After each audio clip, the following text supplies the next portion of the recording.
something happened on the Blazing Saddles set that nobody talks about.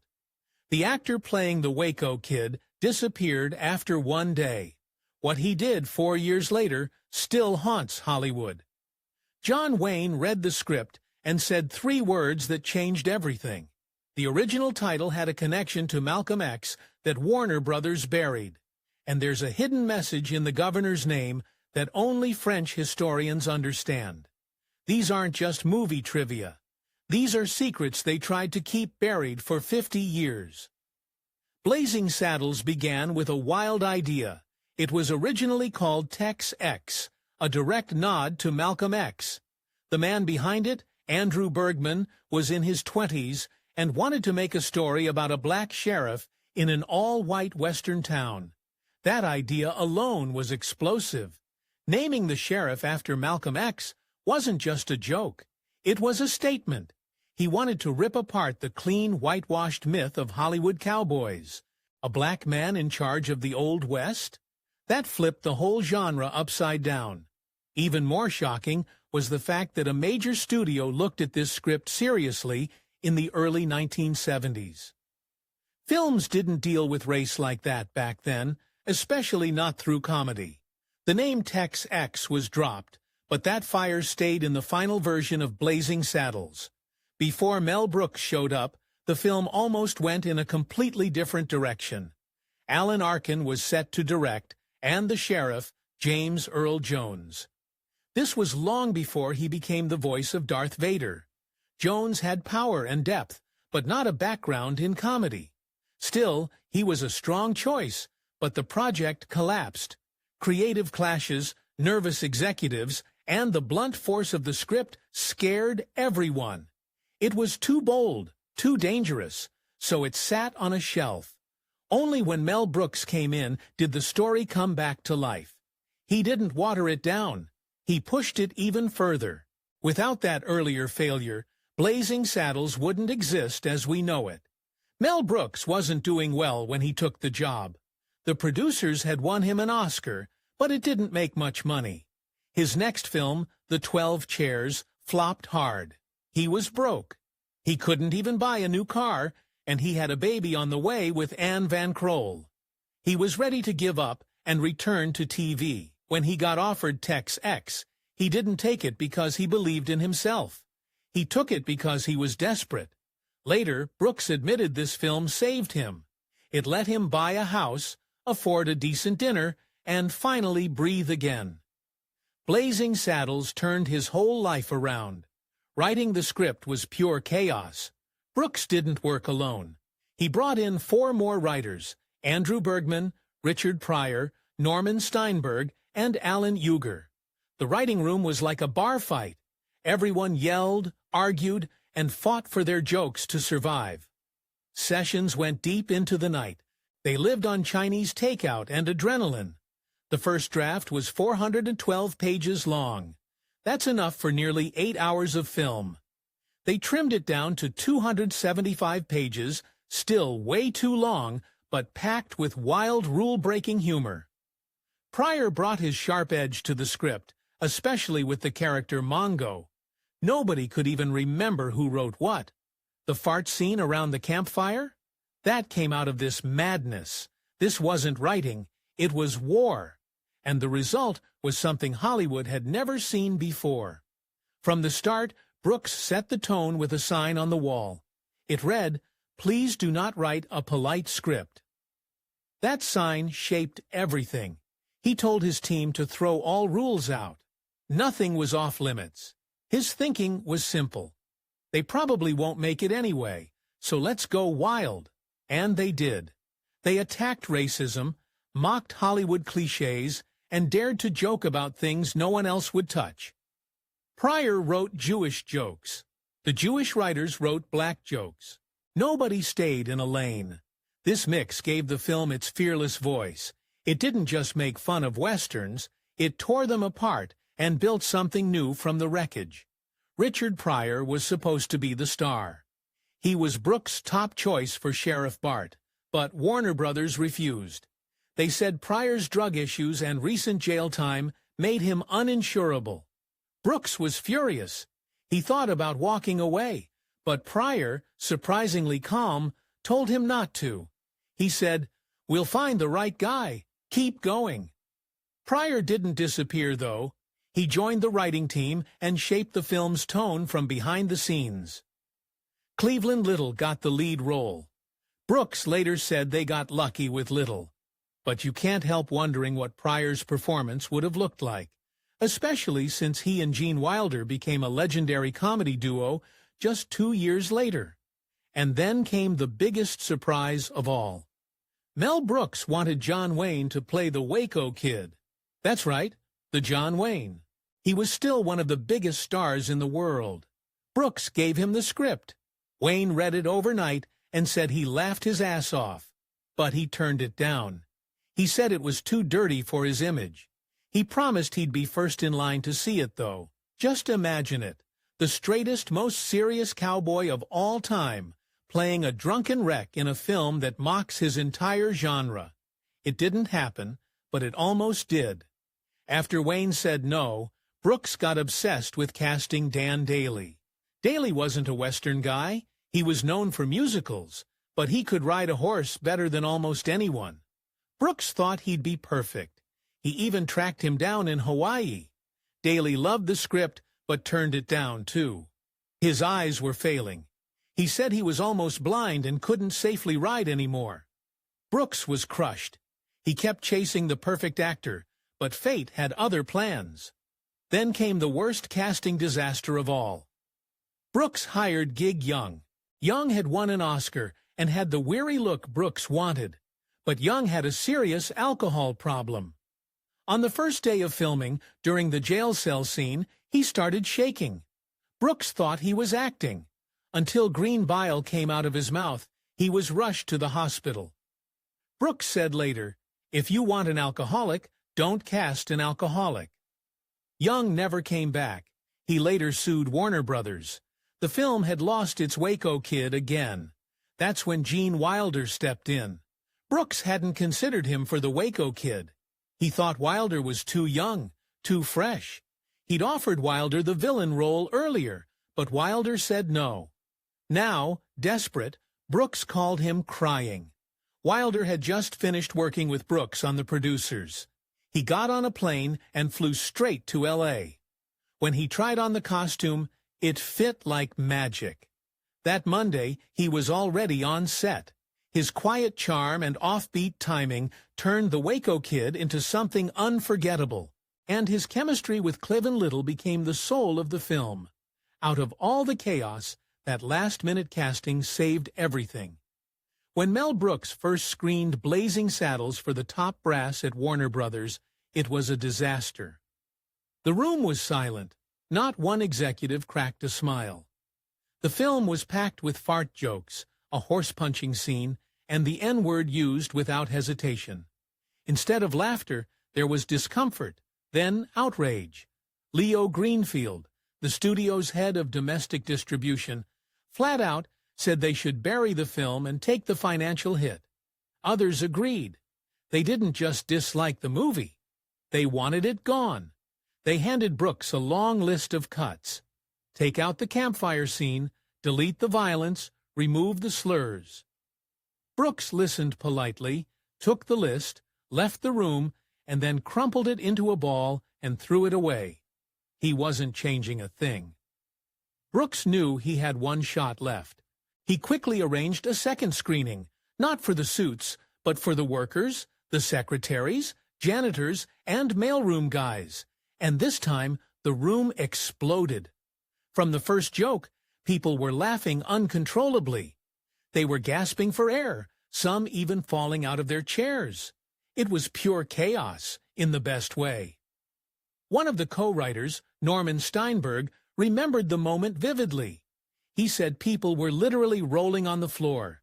And Brooks, watching it all unfold, said what he really felt. "Fadam, this is our film." That night, the studio executives saw something they couldn't ignore. Regular people, real audiences, loved it. And that's what saved the movie from getting buried.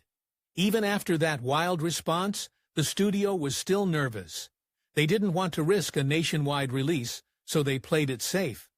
Blazing Saddles would open in just 3 cities, New York, Los Angeles, and Chicago. That's it. No advertising, no critic previews, no buzz, just cold releases to see what happened. These cities were chosen because they were more likely to get the humor, especially the Jewish Catskills-style comedy that Brooks specialized in. The studio hoped for modest numbers, maybe enough to save face.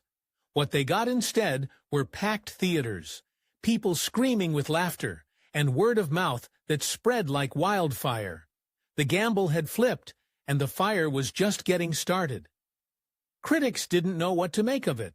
Some loved it, others called it vulgar and offensive. But none of that mattered. Audiences kept showing up. By spring of 1974, the film was playing in cities and small towns alike. Suburban theaters, where the studio had expected silence, were suddenly selling out. People didn't just watch Blazing Saddles. They quoted it, debated it, argued over it. Lines wrapped around the block. Families and friends made nights of it. What started as a niche comedy was now a nationwide sensation. Even the worst reviews had to admit. The crowd was howling. The film had broken through every barrier and done it with scenes no one thought would ever make it past the censors.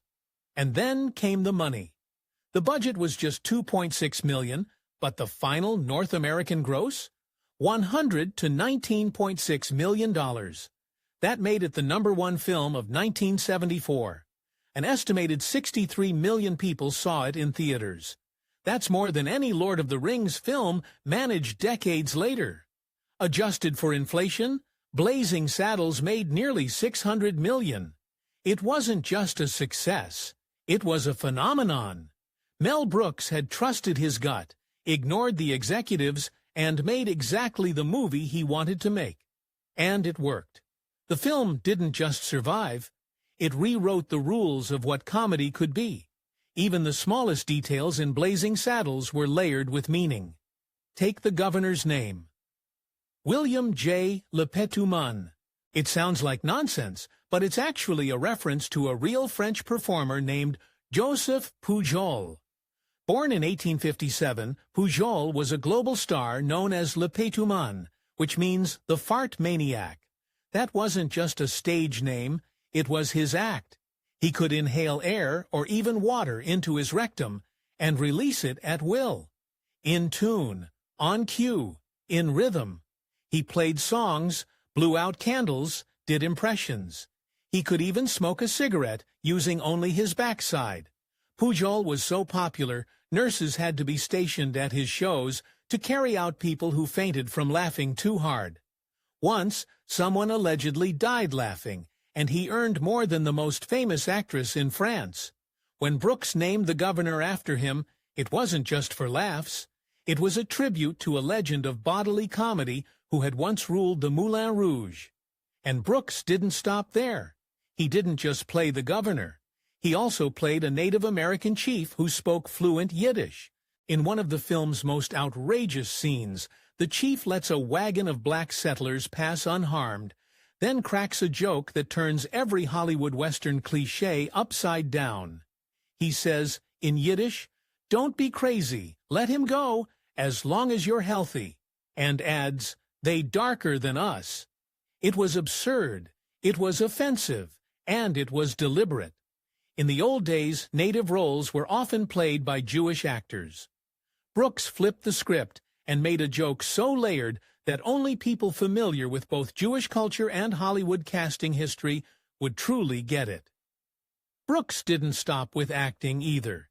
He added his voice in scenes you'd never guess.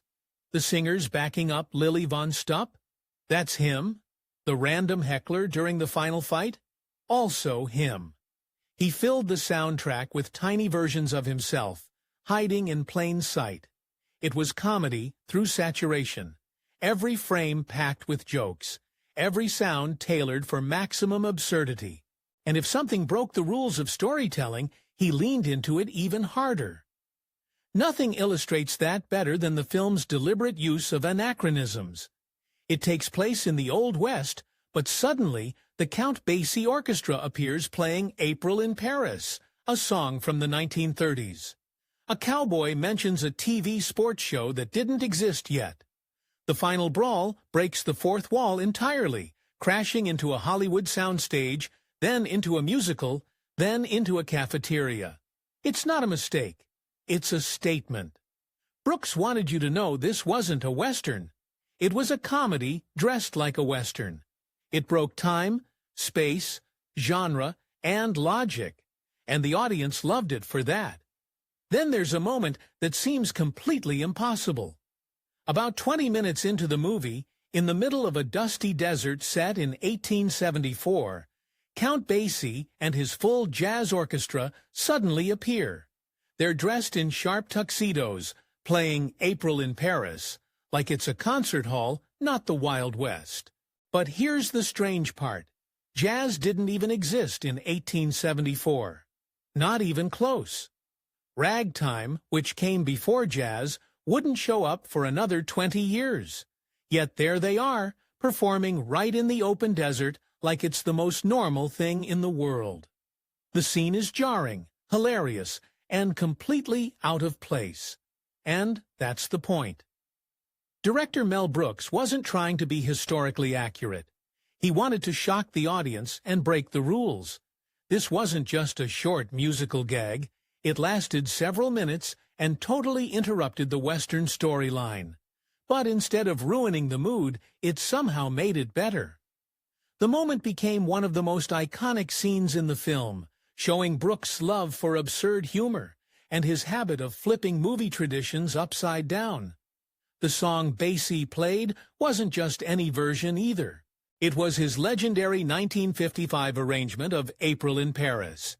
That version had bold brass, smooth swing, and Basie's classic piano rhythm.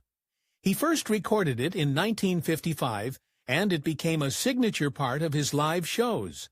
One of the most famous performances happened at the 1956 Newport Jazz Festival, which is still considered a major moment in jazz history.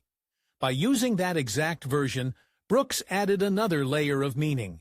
He didn't just want a random jazz tune, he chose something rich in history. It was a tribute to Basie's legacy and a way to blend real-life music history with comedy. What made the scene even more surreal was that Basie didn't play a character. He played himself.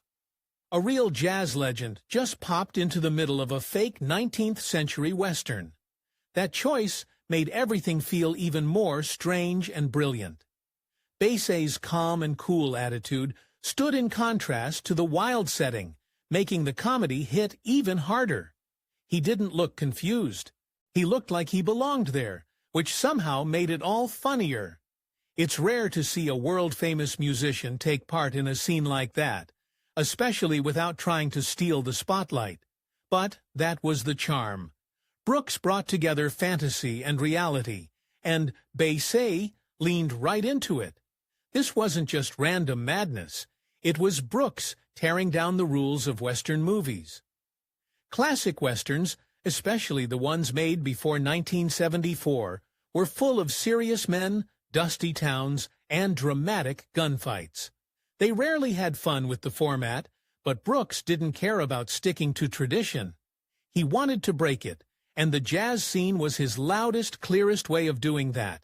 Some scholars even believe that placing a black jazz orchestra in a traditionally white, genre-heavy Western setting was a bold statement. It pushed against old stereotypes and reminded audiences that culture doesn't follow neat timelines. It evolves, overlaps, and sometimes crashes into itself in the most hilarious ways. There's another secret hidden in Blazing Saddles that most people miss entirely. Anne Bancroft, the Oscar-winning actress and wife of Mel Brooks, made an appearance in the movie, but nobody noticed. Despite being one of the only 24 actors to ever win the Oscar, Emmy and Tony, a rare triple crown, she didn't ask for any attention. She quietly joined the church scene as one of the extras. No special close-up, no credit, and no big reveal. She just blended in. It wasn't a publicity stunt or an inside joke. It was a simple, quiet nod to the project her husband had poured himself into. The cameo became a charming little Easter egg, one that even fans rarely catch, and it showed the playful, deeply loyal bond between Bancroft and Brooks, who were married for 41 years. But even with all that proof, something strange happened. Big film websites like IMDb refused to list Bancroft's role in the movie. Fans submitted screenshots. Historians confirmed it. Even Brooks mentioned it. Still, the databases wouldn't update the record. No official credit. This small oversight turned into a mini-mystery among movie buffs. People kept trying to correct it, but nothing changed. Some blamed strict rules about uncredited roles. Others thought the cameo was just too minor. But for many fans, the omission became part of the story itself. It showed how even the most famous actors can be erased from the record if they choose to step quietly into the background. Not every behind-the-scenes story from Blazing Saddles is quiet, though. Madeline Kahn's audition for the role of Lily Von Stupp started with total confusion. When Mel Brooks asked to see her legs, she froze. She thought it was one of those auditions, the kind women are taught to walk out of. "So, it's that kind of an audition?" she snapped. Brooks, panicking, quickly explained himself. He needed to know if she could pull off a dramatic chair straddle like Marlene Dietrich did. Industry rides again. That was it. No sleaze, just research. Kahn understood instantly. She grabbed a chair, lifted her skirt, nailed the pose, and won the role on the spot. Her charm, guts, and comic timing sealed the deal. That single moment led to an Oscar nomination and made her one of the film's biggest stars, but she didn't stop there. Right after the audition, she looked Brooks dead in the eye, lifted her skirt again, and said, "No touching." The line wasn't scripted, it wasn't planned, it just came out. And it was perfect. That quick line became legendary on set. It wasn't just funny, it set the tone for the entire character. Kahn wasn't just playing a parody. She was the joke, the boundary, and the punchline all at once. Brooks later said that single moment convinced him that nobody else could play Lily. She had the confidence and timing the role needed, and that fearless spirit ended up shaping one of the most iconic characters in comedy history.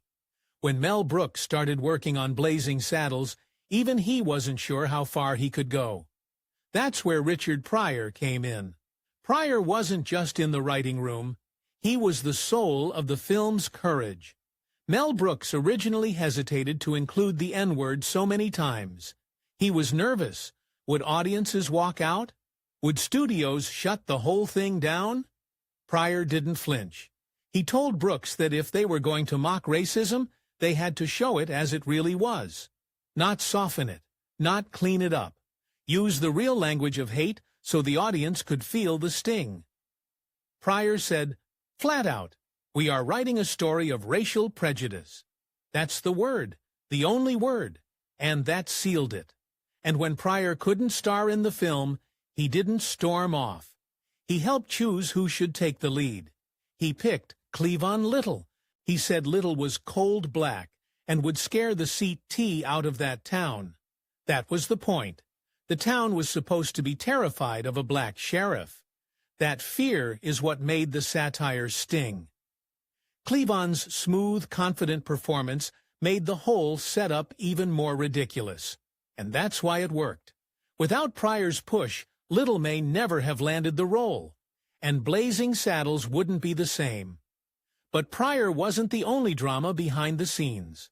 The original actor cast as the Waco Kid was Gig Young, an Oscar winner. On the first day of filming, he was supposed to hang upside down in a jail cell for a scene. Instead, he started vomiting uncontrollably. Years of alcoholism had caught up to him, and withdrawal hit hard. Production stopped cold. Brooks had to act fast. He fired Young and brought in Gene Wilder, who flew across the country to take the role. Young didn't go quietly. He sued Warner Brothers for breach of contract. He said the firing wasn't fair. The case added legal chaos to an already wild production. But the darkest twist came later. In 1978, Gig Young killed his wife, then himself. His brief, disastrous moment on Blazing Saddles became a disturbing footnote in Hollywood history. And then there was the lawsuit nobody saw coming, from Hedy Lamarr. The film's villain, played by Harvey Korman, was named Hedley Lamarr. It was an obvious play on the actress's name, and she wasn't flattered. She sued Brooks and Warner Brothers for $10 million, saying they used her name without permission. The film even joked about the lawsuit with a line, "This is 1874. You'll be able to sue her." But Lamarr wasn't laughing. She said it was unauthorized and offensive. Brooks admired her and didn't want a drawn-out fight. He told his lawyers to give her whatever she needed. The amount was never made public, but the case became just another example of how Blazing Saddles managed to offend people on every possible front, even retired movie legends. Still, none of it stopped the film from making history. In 2000, the American Film Institute released its 100 Years, 100 Laughs list. Blazing Saddles came in at number 6. It beat out Airplane, MASH, and dozens of other classics. Only 5 films ranked higher, including Duck Soup and Annie Hall. Then, in 2006, the Library of Congress chose it for the National Film Registry. That's where culturally and historically important films go to be preserved forever. It joined icons like Rocky and Fargo, proving it wasn't just outrageous, it mattered.